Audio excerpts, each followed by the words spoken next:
เอาแล้วศรัทธาญาติโยมต่างหลายขอเจริญปอนช่วงที่สองสุดท้ายเต็มกำเนาะช่วงนี้ก่อนระยะเวลาก็ไกลหน่อยกึ่งชั่วโมง30 นาทีก็แต่เนาะอู่กันไปพังๆก่อนถึงเวลาก็เปิดสายเจ้าก็ไม่ได้เปิดสายหลบแหลกสักกำเนาะขอบคุณสถานีวิทยุเนอที่เปิ่นถ่ายทอดไปนะแม่ขจารย์โมเดิร์นก็ดีวัดหวยตองซักก็ดีวิไลสงฆ์นครลำปางแล้วก็วัดฝายหินองค์ขลงในเมืองก็ฟังกันไปเนาะขอบคุณเจ้าภาพตัวเจ้าก็ได้ทำการฟังนำฟังธรรมกันไปธรรมบรรยายสบู่3 ก้อน ก็เอามาเราสู่จู้กันฟังเนาะศรัทธาญาติโยมทั้งหลายสำหรับวันนี้ก็มาปบมาปะกันก็เป็นวันห่างวันดาในลงเริ่มพุกวันศีลนะศีล8 คำเนอะศีลเดินหาออกเข้ามานี่จะ8 คำวันผูกศีลนานี่เป็นศีลเดินปิงเนอะสดาศีลเดินปิงนี่ตามปกตินี่ถ้าว่าปัจจัยเดิน8 2 หนนี่นะปัจจัยอธิกรรมก็จะเป็นวันมาฆบูชาเนาะแล้วก็บัดเดี๋ยวนี้มันเป็นเดิน10เดิน8 2 เตอปีได้ติเป็นปีอธิกรรมก็จะเลินไปอย่างพระอาจารย์เอาหลักปัญญาเนี่ยก็เลินการประเพณีนะเลินประเพณีอยู่เก่าเลินกับวันสำคัญทางพระพุทธศาสนาเนาะก็มีวัดไม่ว่าก็กินต้านไปจะนั่นศรัทธาญาติโยมทั้งหลายในวันนี้ก็ศรัทธาญาติโยมก็ฟังกันอยู่ตั้งบ้านตั้งจองตั้งหอตั้งเฮินแต่ว่านี่ก็ขออนุโมทนาเนอะแต่ไปลมทำบุญตอดผ้าป่าไปพบปะกับพี่น้องศรัทธาต่างสายลำปางวิไลสงฆ์นครลำปางก็ไปหันพอเนาะครูบาอาจารย์ระดับมหาเถระแล้วก็เป็นมียศมีตำแหน่งมีเป็นด็อกเตอร์ก้ามสังการเนี่ยนะได้ไปหันเปิ้นแล้วแล้วอกแล้วใจกุเตอก็ได้ยินการนำเลงเสียงธรรมจากวิทยุเนาะเปิ้นก็ลิงสัญญาณมาทางเฮาก็ลิงสัญญาณไปทางเปิ้นก็เปลี่ยนกันฟังเนาะมันก็จะหลากหลายเน้อศรัทธาฟังปนพองฟังเฮาพองเอกเนาะแลกเปลี่ยนความคิดเห็นกันก็ศรัทธาที่เปิ้นอยู่ตั้งลำปางก็ฟังตอนนี้กันหลงหลายนะเจ้านี่ก็ตั้งอาจารย์พระครูอภิวัตรเปิ้นลำดับลำดาพี่น้องกวางน้องฟ้านเนี่ยก็เนี่ยตั้งปุณะนะหลายอย่างอาจารย์มหาสมชาติได้เพิ่นหูจักหมดแล้วก็เพิ่นก็มาพบปะกันเนาะแต่ว่านี่ก็เพิ่นเอาตุเจ้าไปเลงกันนั่งเก้าอี้แล้วก็มาแนะนำโตอีกนะแนะนำโตเอาแนะนำตนนี่อันออกรายการเวลาใดหยังก็จืมหยังเอกเฮาก็ว่ากันไปแล้วก็มาฟังเทศน์ฟังธรรมนะฟังการบรรยายจากเมตตาธรรมอาจารย์พระครูสุเมธธรรมเสวีเปิ้นอธิบายเปิ้นถวายถึง2 ชั่วโมงเนาะโอ้ก็ฟังกันก็หลากหลายเด้อได้ยืนจงกรมเดินจงกรมพองก็อันเนี้ยศรัทธาญาติโยมเนาะไปหันครูบาอาจารย์สาธุเจ้าตั้งปุณในเปิ้นหนุ่มเปิ้นน้อยอยู่เนาะศรัทธาเด้อเปิ้นเข้าโรงเรียนเข้าวิไลสงฆ์มจลอีน่ะก็มกไว้เปิ้นเป็นเจ้าอาวาสหนุ่มจ้าหรือว่าเปิ้นเป็นตุรองจ้าอีน่ะเปิ้นก็ไปนอนแฮมแกมมื้อเปิ้นเข้าวัดปฏิบัติประพฤติวิปัสสนากรรมฐานของพระนิสิตนักศึกษาลูกมาเมื่อเจ้าเปิ้นก็อย่าเฮาเข้าปริวัติเข้ากรรมเนาะสวดโยโกห้องแล้วก็ไปออกบิณฑบาตเนี่ยตอนบ่ายมันก็ฟังเทศน์ฟังธรรมก็เป็นอย่างนี้นะแล้วเนนเขาก็มาแล้วรถได้ตะลุงงอมละนะเนนเขาลุกหงเฮนมาละเพราะว่าเปิ้นก็มีกิจกรรมหงเฮนพระเนนก็ไปเข้ากรรมเมื่อกันนะหาคืนมาเจ้าละนะมาเผียววัดเผียวว่าสมเด็จก็กวาดต้อมเต้นประเดี๋ยวนี้ผ่าอันใบไม้มันหลุนเนี่ยมันหลุนถึงวันกวาดจัดงานรูมาห้างได้อย่างเก่ามันหลุนลงมาแถมมันชวงพลัดใบเนาะมันกำลังจะใบมันจะลงหลุนไปหมดเหลือก็คิดทำก้ามกับปุ่งดอกปุ่งงานยอดใหม่ให้ก้ามให้กันเนาะซะนะนั่นก็ช่วยกันกวาดกันปัดไปพันเนนก็ป้อมมีลายเหมือนกันนะฉะนั้นว่านี่ก็อู่ทำก้ามเนาะก็ขอบคุณครูบาอาจารย์นี่ที่เป็นไปกันสายเฮ้านี่ก็ไปกันหลายอยู่ในเมตตาธรรมท่านพระครูสุเมธธรรมเสวีท่านพระครูอภิวัฒนวิกรมท่านพระอาจารย์ พระครูกัลยาณปราโมทย์ท่านพระครูสถิสารคุณเนี่ยเพิ่นไปกันโมราษฎาไปกันหลงกันหลายเพราะว่าตั้งเหล่านี้เปิ้นจบปิณนิสิตหมดนะจบปริญญาหมดเปิ้นไปปะก็เห็นรุ่นใดเห็นหยังรุ่นใดเปิ้นหูกันเนาะแต่ดูลุงในรุ่นเด้อเสร็จจากที่หันแล้วเนาะด้วยความที่ว่าเปิ้นมาปุปะกันก่อนแล้วอกแล้วใจไปชันเพลอาหารก็ติ๋มโตเนอะมาติ๋มใจตำเต้าเนาะยำเต้าของกินพื้นเมืองด่ะจากวันนั้นมาถึงวันนี้ก็ไปหอมปอยเปิ้นแฮมไหมไปหอมปอยที่ไหนปูนตีบั่นสันปัดต้องนี่นะตำบลอินไดขินอำเภอแม่แตงโยมพันนิตราเนาะพันนิตราพรหมมินทร์อันนี้เปิ้นหมายความว่าเปิ้นเป็นจิตอาสานะเปิ้นไปตูเจ้าพันนายเขาเปิ้นทำกิจกรรมในเปิ้นก็ไปเอาดอกเอาดงไปแป้งไปประดับตัวหมู่บูชาก้าแป้งหันไปในแป้งผ่าโบอย่างไรบ่นะเปิ้นมีทีมงานของเปิ้นเนาะเข้าตากรรมการในเวลาเปิ้นมีการไม่งานที่หันที่นี่เปิ้นก็มาเอกไปตานหันตานนี่แถมเปิ้นจะไปอย่างเดียวนะไปหับสังกาไปตานสมเด็จก็ไปรับทรัพย์ปทนจอฟ้าจอชัดกันได้ปูนวัดสันกู่ทองบุญครูบา40,000ปุ่นนะเนาะทำบุญวันเกิดก้าเอก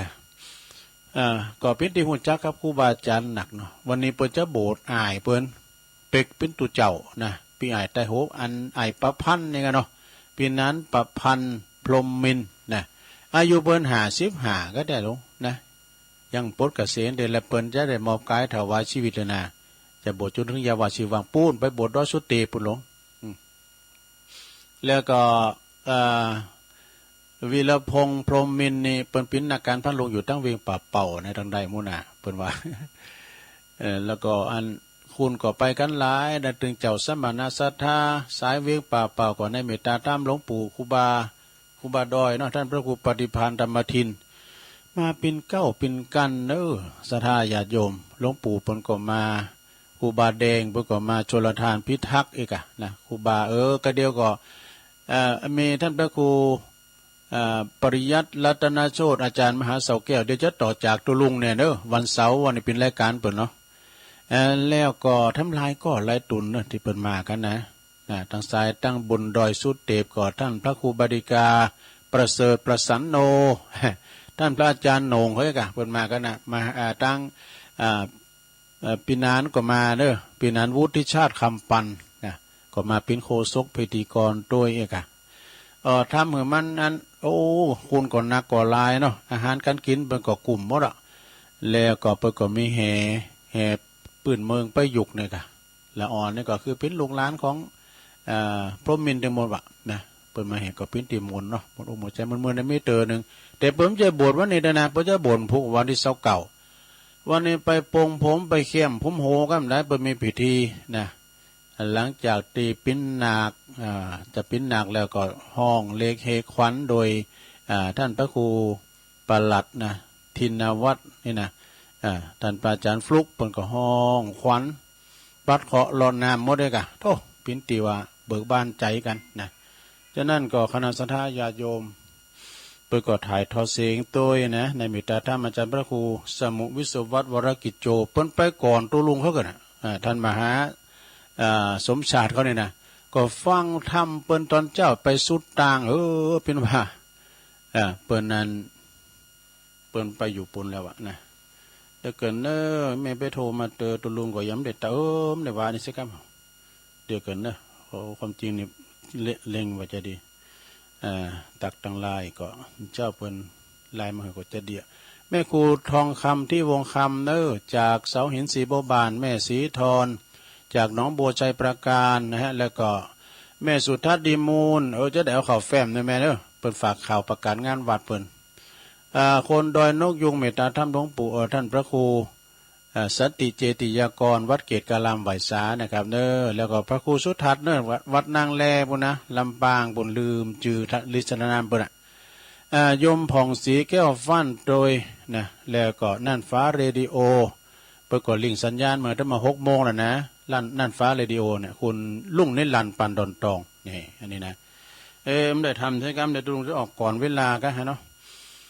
ต่อไปนี่สดาญาติโยมทั้งหลาย วันนี้ก็หลังจากตุลุงจบแล้วก็ฟังท่านพระครูปริยัติรัตนโชตินะตุลุงนี่ฟังกุตุนกูองค์ที่เปิดออกเนาะแต่ขึ้นแล้วนี่ก็หลวงพ่อพระครูสุจิตานุรักษ์เป็นก็เตธรรมโลกวุฒิกาเนี่ยเป็นธรรมมงคลทางนั้นสนาญาโยมติ้มใจในการเตดเปิ้นเตดธรรมปดตบไปอยู่โมเปิ้นเกิดข้างมีนาหลายหอมอย่างตุลุง ตุลุงเนี่ยมีนาหลายหอมบอกเนาะแล้วก็วันภูก็ฟังท่านพระครูวรธรรมานาถเด้อวันติดนะวันติดวันภูนี่ก็ฟังท่านพระครูวรธรรมานาถมันก็จะสวดมนต์นะในช่วงตอนเจ้าได้ตีสี่เป็นต้นไปเนาะแล้วก็จบจากรายการตุลุงก็ฟังรายการอื่นกันต่อไปเนาะวันนี้ก็ไม่ได้ยังสักน้อยก็ว่าทำไปเหมือนเจ้าก็พอแล้วเนาะตอนนี้ก็สายเพิ่นก็รูมาติ๊กๆนะตุลุงก็จะเปิดสายแล้วเด้อสถานเด้อเขาจะโทรเข้ามาก็โทรหลุดไปแล้วมาใหม่เข้ามาใหม่เด้อโมว่าเป็นสายไผวันพุกนี้ก็เป็นวันศีลพุกนี้ก็ไม่ได้ไปไหน3 วันไปในก็อันแล้วไปผ่านมาในก็ไปลาบุญ ไปหอมปอยหอมบุญเบิ้นไปตานงานเขาดำพองเรียกงานผ้าป่าพองงานโบสถ์เจริญปอนครับพระเจ้าครับตุลุงครับมาแล้วเด้อปลงวินครับปลงวินเนาะชัดเจนดีชัดเจนเลยเนาะฟังเด้อดีกะสันขี่เล็กเวียงป่าเป่าโอ้ฟังสายตรงเลยกะครับสายตรงครับมันโดดขามไปได้บนได้ตั้งเพียงปงดอนเพียงเปิดกับไปได้หลายตั้งใจห่มไปนะไปเป็นหอมได้ยินดีปลงวินหนักๆเด้อไม่ทราบครับพอหลวงก็มาพิสายแหลกขอบคุณหลายๆ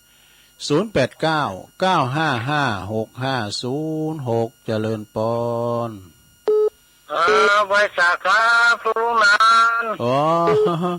อันนี้ปบุญธรรมเนาะบุญธรรมครับสังคำฟันปอฟังจ้าละกะครับฟังก็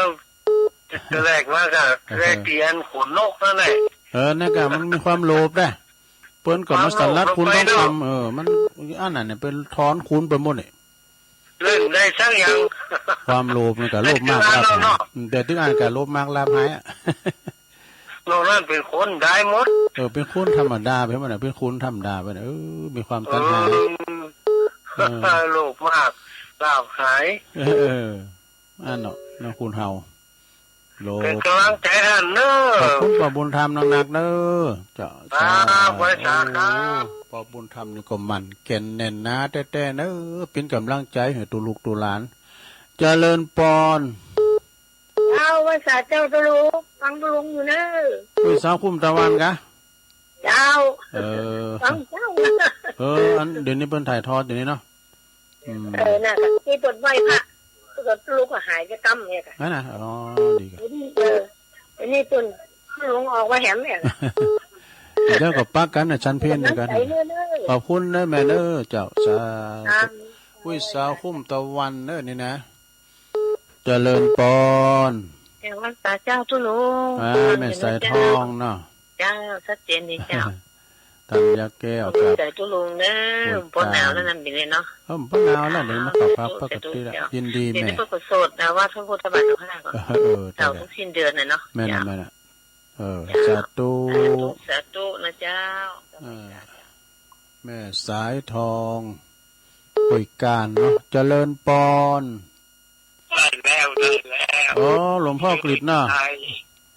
ชื่นใจแต่ชั่วโมงแรกแล้วหลวงพ่อกฤษที่ไม่ตลอดไปได้ครึ่งนึงมันจะฟังธรรมจักรก็ดีแล้วแม่น่ะพุทธอุทยานปางโมกเชียงดาวเอาไว้สาครับหลวงพ่อครับหลวงพ่อเพิ่นอยู่ปุระเชียงดาววันนั้นเจ้าบุตรเจริญปอนนมัสการครับปีอายมาแล้วเจ้าหลังไม้เดี๋ยวนี้น่ะไม่เอาปีอายไม่ยังห้องชัดเจนดีครับของเลยไม่ล่าพรปันหัวปันหายนะครับในทางการไปฟังนี่นะตัวครับผมปันหอมปันหายครับผม94เนาะครับผม โอ้ กราบนมัสการครับ ขอบคุณพี่ไอ้นักๆเด้อ ครับผม พี่ไอ้เพิ่นจะบอกว่าชัดเจนครับชัดเจนก็เนี่ยเวลาเนี่ยเพิ่นจะโทรมาหาตุลุงอย่างน้องเบลอ่ะกะเจริญปอน พระเจ้าฟังอยู่เด้อลุง แม่หยังแม่หยัง แม่แสงลาวังเจริญเจ้า อ๋อแม่เสียงหลานเนาะ บนวังแก้วอำเภอวังเหนือจังหวัดลำปางนะ ฟังเจริญเนาะเจ้าฟังมันตอนแรกมาเด้อ โอ้ดีก็ดีก็ ใจดีเจ้า สบู่3ก่อนนะ เจ้า สบู่นกแก้วสบู่หลักอ่ะขอบคุณแม่เสียงหลานหลายๆเด้อ เจ้าไอ้สาเจ้ามันก็มาใจลุงเด้อ ยินดีอ่ะแม่เด้อ เจ้า โอ้ไปผมว่าเนี่ยอาหารการกินเป็นหนักขนาดเลยบ่รู้บ่เอาหือมาแถมเอาอย่างเนี่ยพระขีดเล็กก็ให้ผมว่าเนาะเจริญปอนฮู้ว่าตุลุงนำมาของขุมมาพระขีดเล็ก เจ้าสูง แม่แก้วอ่ะ เจ้า แม่แก้วอวดล่างแม่แก้วว่าไปเหรอแม่แก้วมันจะมาก็ผมว่า มันไม่ไปมันฉีดจะเมาหัวจะเมาหัวนี่ กินยาให้เด้อกินยาให้ เจ้า อันพี่น้องผู้ ที่ว่าจอนอันสมองมันมีการไป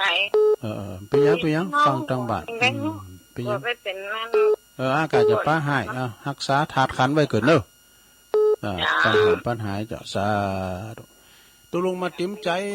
จอันศาลาโฮงหลวงคนนั้นนะมันจะโฮงละอันโฮงประชุมกับหอประชุมแบบโอ้ได้ขีด10 ล้านนั่นเลยหลวง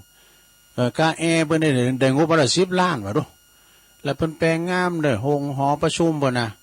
แล้วก็อันตึกที่เปิ้นเฮ็ดหมู่นั้นในบ่4 เจน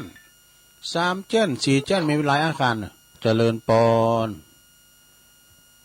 ไว้สาเจ้า แม่อยู่ไหน แม่อ้อยบ้านวังมนวังเหนือเจ้า แม่บ้านวังมนเนาะ ตักเตียนดีเจ้า วังมนนะปู่ก็มีแต่เดี๋ยวมีกำลังหลีกไอ้วังเหนือเนาะแม่อำเภอวังเหนือเลย วังเหนือลำปางเจ้า ดี เจ้ากำลังใจตุลุงนะเจ้า ขอบคุณแม่หลายๆเด้อ เจ้าไว้สาเจ้า วันเสาร์หน้าก็มาปะกันแถมเนาะมาอู่มาจ้ากันเนี่ยตุลุงก็มีกำหยังกำห่อนกำหายนะอู่กันไปสันปีน้องกันเจริญปอน เจ้าแกไว้สาเจ้าตุลุงแม่สุเกียศิลปรสิทธิ์เตี้ยแม่ฮงละปุ่นเด้อฟังอยู่เด้อชัดเจนดีเจ้าตุลุงเจ้า ศรีลาพรเนาะ เจ้า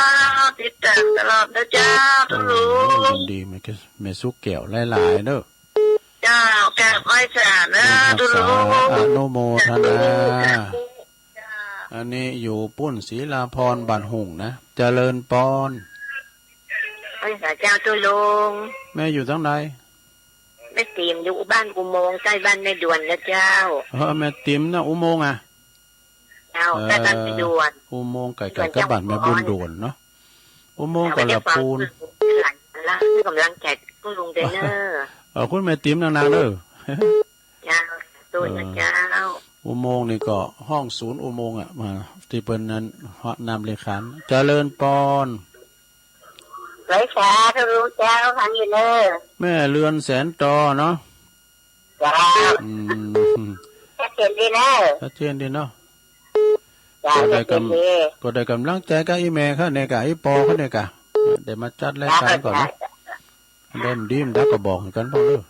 อู้อันบ่ถูกเนาะตุลุงเลยนะเขาว่าเจ้าสาธุไว้สาเจ้า อันนี้แม่เรือนแสนต่อเจริญปอน ไว้สาเจ้าตุลุงฟังอยู่เนอร์ แม่โบพานะ เจ้ามาเจ้าก็ฟัง แม่โบพาก้างหง เจ้า วัน กำลังใจตุลุง โท เน ร อ มาก็ ร์ แล้วนี้เจ้าก็กายไปหากันแม่เจ้าไปเอ็นได้ขี้น่ะไปบ้านอันโยมพันิตาพรหมมินเปิ้นเป็กตุเจ้าเปิ้นนั้นไปโกนผมอันอายของเปิ้นจะโบสถ์ด้วยกะแล้วหลานเปิ้นก็จะโบสถ์ด้วยกะแล้วก็ไปหอมตาลเปิ้นไปหลายกะตุเจ้าไปหลายไปสิปลายบ่ ค่ะ บ้านสันปัดต้องเลยกะตำบลสันตำบลนั้นเนี่ยอินทขินอำเภอแม่แตง ไปสันปะตองตรงค่ะ นั่นน่ะไปไกลๆก็อันครูบาเทิงเขาบอกเนาะวัดสลีมังแกนบันเด่น ยกแม่อยู่เคกันรอดตำบลบันเป่าไปกันรอดบันคู่โอนเขาไม่ได้บันเป่าไม่ได้น่าจะตำบลบันเป่าไปแล้วก็ไม่แตงเหมือนกันเนาะเจ้ามันไกลกันนะเจ้าแม่โบพัดโทรมาก็ดีใจแล้วเจ้าให้น่ะให้ตาไปยินดีเนอะแม่เนอะโทรมาแถม0899555656ปะกันเสาหน้าดำกำเนาะเจริญปอนห้วยสาเจ้าตุลุงเจ้าแม่ยังไม่นิดบ้านปงหนองเวียงเป้าเจ้าแม่นิดเนี่ยปงน้องนี่เนาะเจ้าปงน้องดูน่ะเวียงป่าเป่าฟังเจ้าแล้วนะแม่เนาะฟังเจ้าแล้วเนาะเจ้าฟังแต่เจ้าแล้วตั้งแต่ที่ว่าโลกขนนกคนเจ้า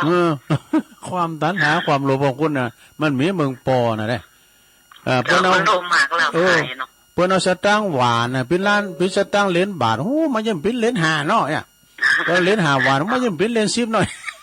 มันมีความโลภนะเพิ่นเอาคนนกเพิ่นมาเป็นคนนกเป็นนั่นค้ำปอ